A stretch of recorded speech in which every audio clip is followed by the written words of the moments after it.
Hey guys, and welcome to the Hackinon's YouTube channel. In this video, we will understand the Python's super along with the init method in object-oriented programming. So without further wasting time, let's get started.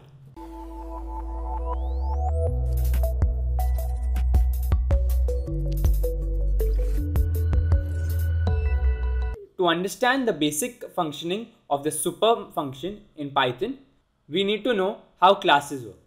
So basically, class is like a blueprint that is designed that can have attributes and methods. So basically, what I've done is I've simply created a class and I've named it as class A, and the class has a class variable that is class var1, and it simply points to a string type data type of class variable A. Then I have the init method that gets initialized, or more than anything I can call it as the constructor, and then I've got two init variables, that is class var1 and self.unique. So firstly, let's try to create another class and I'll call it as class B, and within that I will be inheriting the class A from it. And what I'm going to do is, first thing is I'm going to change the class var.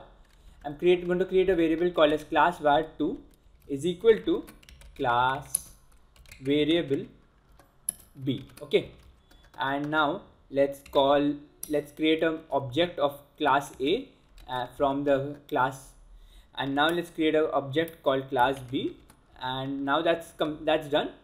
Now what we need to do is we will call the class object B and we'll try to access its class var method. So what I'll say is B dot class var1. Okay, and now just try to figure out what would be the output on the screen. So let me just print it on the output window, and as you can see, it says inside class A's constructor. So let's try to understand where did that come from. So what Python did is ran the class B and seen that the class B has no init method. So it went into the parent class, that is class A, and it went inside the init method and found the class var1, and that is what we printed over here. And that is why from here the output that is inside class A's constructor is visible.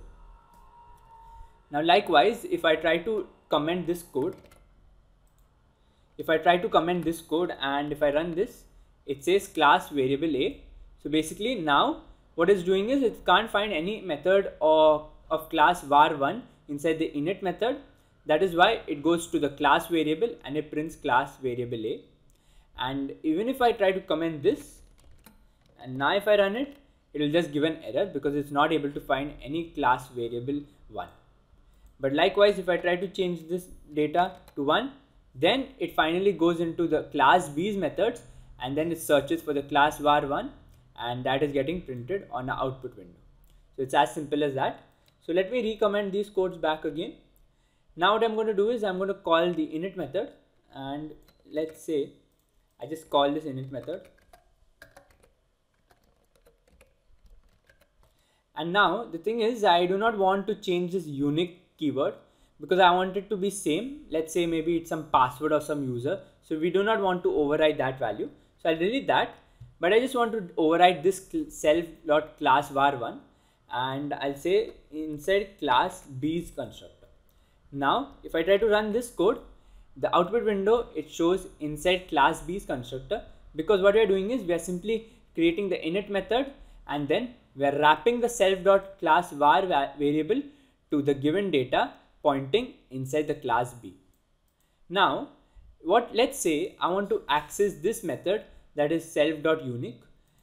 So let me try to print that value, and I'll say b.unique, and as you can see, it throws out an error saying that attribute error, that the B object has no attribute unique, even though we are trying to inherit from the class A. So to basically inherit that method, we need to use something called as super.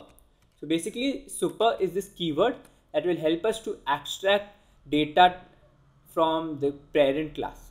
So what I'm going to say is super open close the bracket dot underscore init.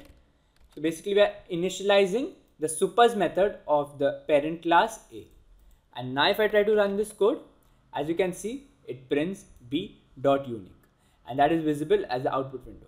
If I try to change this, let's say my safe world, let's just a random text, and now if I print it, it simply says my safe world. So basically we are accessing the self.unique using the class's super method. Likewise, it depends upon when we import this super method. So if I'm importing the super method before calling the class's self.var method, let me show you what happens. And if I'm printing that, so I'm printing the objects class var1, and it says now we are inside classes B constructor. Now what I'm going to do is I'm going to cut this and place it after the self call, so that is below it. And now if I run it, it simply prints inside class A's constructor, because what happened is self.var took the value from the parent class, that is the class.var, and after that the super method was ran, because of which this object method did not have any existence in the code. So that's it from this video. If you like this video, don't forget to drop a like and share it with your friends, and subscribe to the Hackinon's YouTube channel for more fun and interesting videos.